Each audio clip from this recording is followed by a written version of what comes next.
வணக்கம். தமிழ்நாட்டுல இப்போ ஒரு பயங்கரமான கோல்ட் ரஷ் நடந்துகிட்டு இருக்கு. ஆனா இது தங்கம் தோண்டி எடுக்கிறதுக்காக இல்ல. இது ஒரு பெரிய எலெக்ஷன் கணக்கு. அரசியலும் மக்களோட பணமும் ஒன்னு சேரும்போது என்னெல்லாம் நடக்குதுன்னு வாங்க இந்த பகுதியில விரிவா பார்க்கலாம். திடீர்னு தமிழ்நாட்டுல இருக்கிற கோஆபரேட்டிவ் பேங்க்ஸ்ல எல்லாம் ஏன் இவ்ளோ கூட்டம் மொய்க்குது? இதுக்கு பின்னாடி இருக்கிறது ஒரே ஒரு காரணம் தான். ஒரு தேர்தல் வாக்குறுதி. மக்கள் எதுக்காக இப்படி முண்டி அடிச்சிட்டு தங்களோட நகைகளை அடக வைக்கிறாங்க? அதுக்கு பின்னாடி இருக்கிற அரசியல் கணக்கு தான் என்ன? வாங்க கொஞ்சம் ஆழமா அலசி பார்ப்போம். சரி, முதல்ல பொலிட்டிக்கல் சீன்ல என்னதான் நடக்குதுன்னு ஒரு ரவுண்ட் பார்த்துட்டு வந்துடலாம். 2026 எலெக்ஷனுக்கு இன்னும் 2 வருஷம் இருக்கு இல்லையா? ஆனா இப்போவே அரசியல் கட்சிகள் மத்தியில போட்டி சூடு பிடிக்க ஆரம்பிச்சிடுச்சு. இந்த அரசியல் சூடுதான் நாம பேச போற எல்லா விஷயத்துக்கும் ஸ்டார்டிங் பாயிண்ட். இந்த தடவை போட்டி செம்ம டஃப்பா இருக்க போகுது. ஏன்னா இது மும்முனை போட்டி. ஒரு பக்கம் ஆளுங்கட்சியான திமுக, இன்னொரு பக்கம் அதிமுக கூட்டணி, இப்போ புது என்ட்ரியா நடிகர் விஜயோட தமிழக வெற்றி கழகம். சோ இந்த மூணுல ஜெயிக்கணும்னா ஒவ்வொரு கட்சியும் இப்போவே பெரிய பெரிய வாக்குறுதிகளை ரெடி பண்ணி வச்சிருக்காங்க.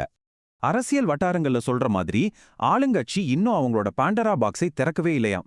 அதை மட்டும் அவங்க திறந்துட்டாங்கன்னா மத்த கட்சிகளுக்கு பயங்கர பிரஷர் வரும்னு சொல்றாங்க. அப்படி என்னதான் அந்த பாக்ஸுல இருக்கு, அதுதான் இப்போ எல்லாரோட எதிர்பார்ப்பாவும் இருக்கு. அப்படி என்ன சர்ப்ரைஸா இருக்கும்? இப்போதைக்கு ரெண்டே ரெண்டு விஷயங்கள் தான் தமிழ்நாட்டையே இந்த கோல்டு லோன் ஃபீவர்ல தள்ளி விட்டுருக்கு.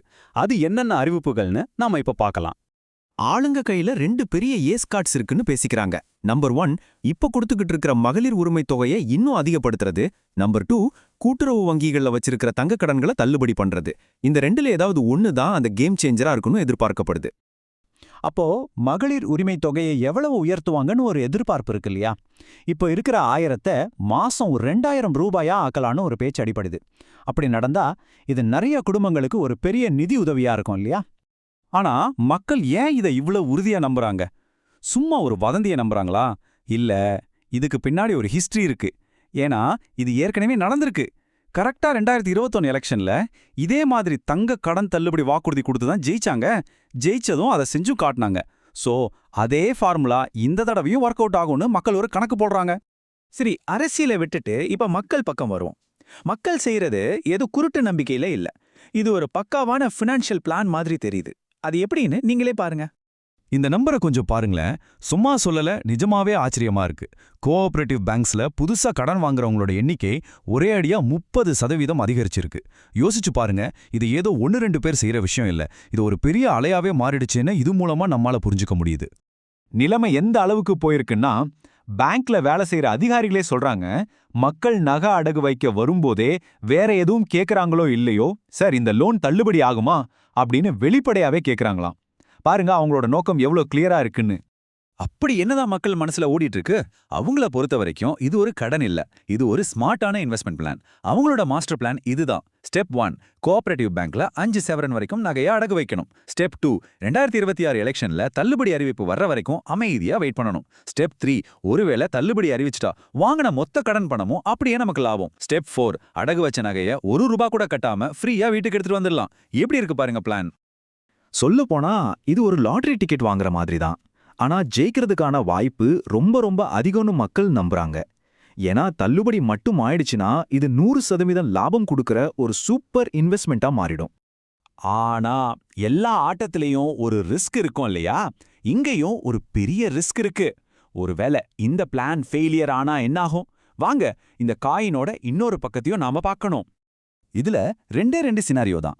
பெஸ்ட் கேஸ் சினாரியோ என்னன்னா, அவங்க எதிர்பார்த்த மாதிரி கடன் தள்ளுபடியாகுது. அப்போ இது ஒரு ஜாக்பாட். வாங்கின பணமும் லாபம், நகையும் திரும்ப வந்துடும்.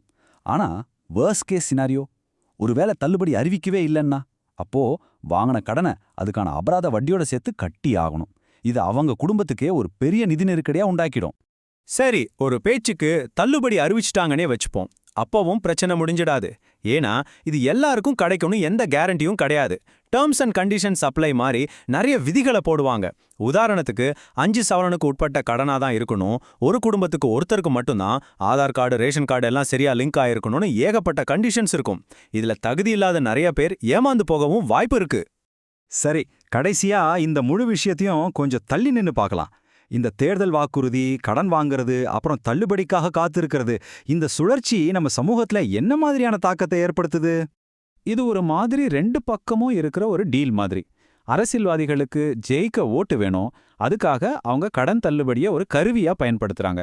அதே சமயம் மக்களுக்கு உடனடி பணம் தேவைப்படுது, அவங்க இந்த தள்ளுபடி வாக்குறுதியை ஒரு முதலீட்டு வாய்ப்பா பார்க்கறாங்க. ஆக ரெண்டு தரப்புமே ஒருத்தர் சார்ந்து தான் இருக்காங்க. அப்போ கடைசியா நம்ம முன்னாடி நிக்கிற கேள்வி இதுதான். இந்த கடன் தள்ளுபடி கலாச்சாரம் உண்மையிலேயே மக்களுக்கு உதவுற ஒரு நலத்திட்டமா, இல்ல மக்களை உழைக்காம அரசாங்கத்தோட உதவியையே எதிர்பார்த்து காத்திருக்க வைக்கிற ஒரு ஆபத்தான பொருளாதார சுழற்சியா? இத பத்தி நீங்க என்ன நினைக்கிறீங்க? கண்டிப்பா யோசிக்க வேண்டிய ஒரு முக்கியமான கேள்வி இது.